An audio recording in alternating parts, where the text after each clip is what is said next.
আজকে ১৬ই অক্টোবর বৃহস্পতিবারের পবিত্র রাত। আমি আমার বন্ধু অমৃত ভাই এবং আরও 2টা ভাই বসেছিলাম। সময়টা খুব জোশ করে কেটেছে। আসলেই জীবন সুন্দর। আমার বয়স 24 চলতেছে। রাইট নাও গ্রাজুয়েশন 4th ইয়ার। হতাশা বিষণ্ণতা কাজ করতেছে। এবারের দুর্গাপূজায় প্রতিবারের নেই আমার বন্ধুর মণ্ডপে গিয়েছিলাম। বন্ধু ঋণী করে দিয়েছে। প্রচুর লটাছিটাস ছিল, সেই সাথে অ্যালকোহলটা। হ্যাঁ,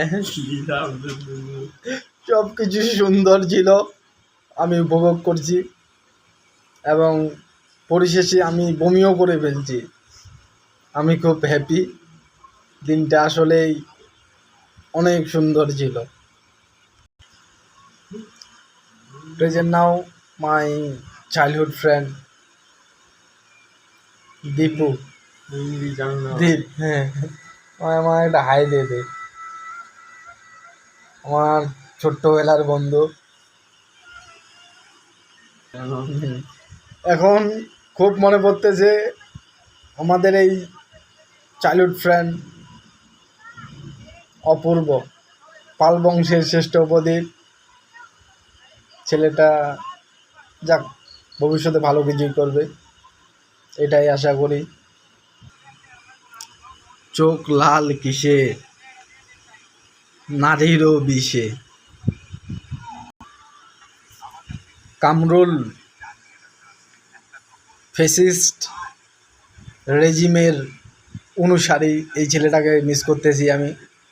মামা সব কিছু ছাড়ে দে, ভালো হ, তুই কাম ব্যাক কর। তোর আশা যে তুই প্রাইমারি টিচার হতে পারবি, তোর দ্বারাই সম্ভব এটা। আমি স্ট্রংলি বিলিভ। আজকের এই 16 তারিখ রাতে আমি স্বীকারোক্তি দিচ্ছি যে দিনটা আসলেই ঋণী করে ফেলছে। ঋণীর পাল্লাটা দিন দিন বাড়ে যাচ্ছে। আমি কি দিদার পারবো এই ঋণটা শোধ করতে? থ্যাংক ইউ দাদা for your nicely movement gift.